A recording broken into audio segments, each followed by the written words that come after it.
Hi, Jim Shearer here. Time for another festive screencast about music. I'm going to take you through some of the same things I took you through in my last screencast, though I'll do them more detailed so you can see some of the interactions that happen. I have to be honest and say this is the section of the online course improvement program I've been most concerned about because I know 5.2 is by far the biggest failing of this class, and it's going to continue to be, particularly as long as New Mexico State wants us teaching classes with 100 kids in them.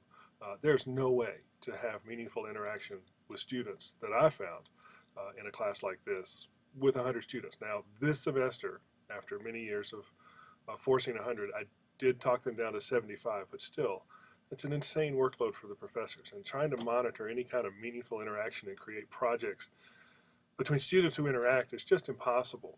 And I think it's also more problematic with a class like this because unlike most of the classes I see everyone else in the program working on, I don't expect the students to come with any knowledge. I don't particularly care what they think about the history of Western art music. I want them to know what we think about the history of Western art music. And I don't need them discussing that because there's not really a lot of opinion about Mozart. He was a genius. There it is. Deal with it.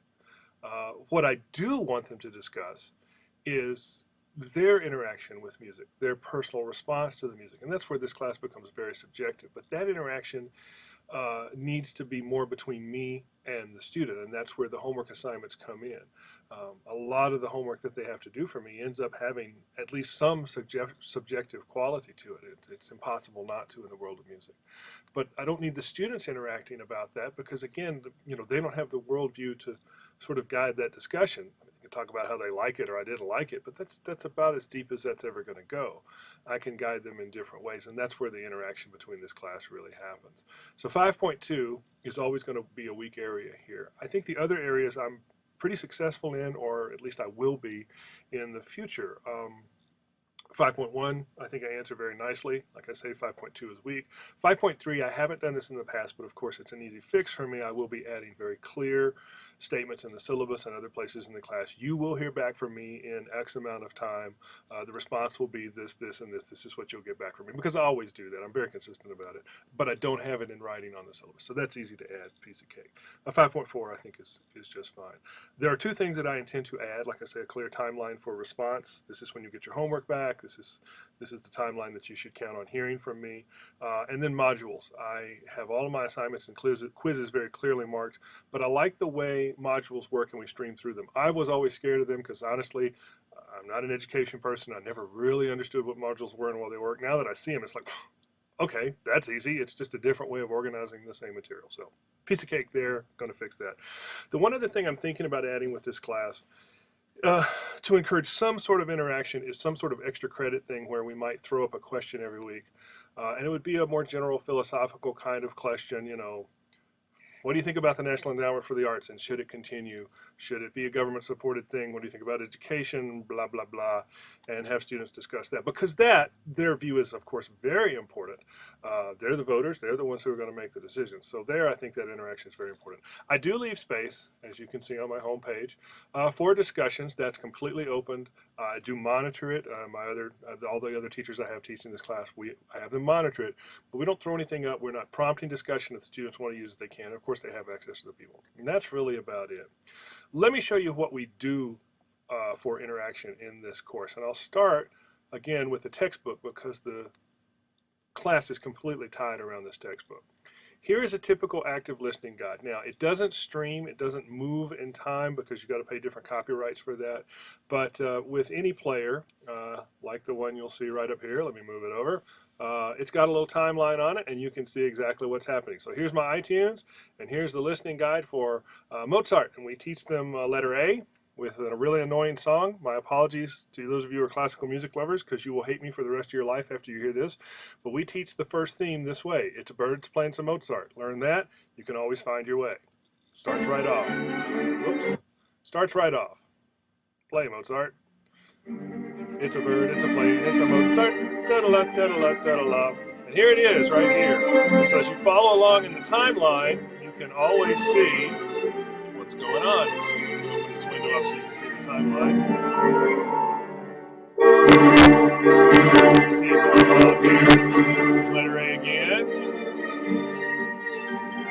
This time we're going to make a transition, and you'll hear how the transition becomes very active, and it follows right along with this time, etc., etc. If you want to see more, take the class. It's festive. So that's very interactive, and the students do a lot of work with this material. I mean, that's really the bulk of the class, is them getting to know this material one-on-one, listening to the music.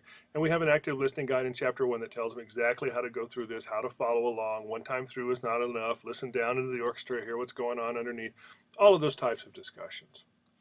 Beyond the book interaction, we also have a lot of video interaction, and this is where, you know, the meat and potatoes of the assignments are. I'll show you a little bit of assignment 4. Because this has a nice compare and contrast, and you can get a quick sense of what I'm looking for. As you can see, I've now added in my learning objectives, so they're pretty clearly marked here.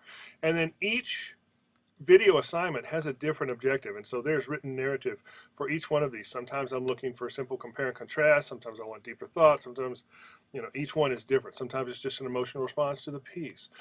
This one I like because there's a lot of discussion in the text about the difference in performance practice between authentic performance practice and a modern orchestra, which is much larger and using modern instruments. So you got 2 different videos to watch. Here's an authentic performance practice one.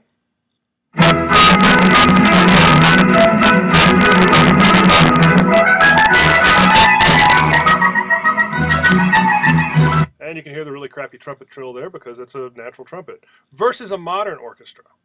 Now this is still the right size group. It's not super large, but they're playing on modern instruments. Listen to the difference in the trill. Play, big guy. There we go. See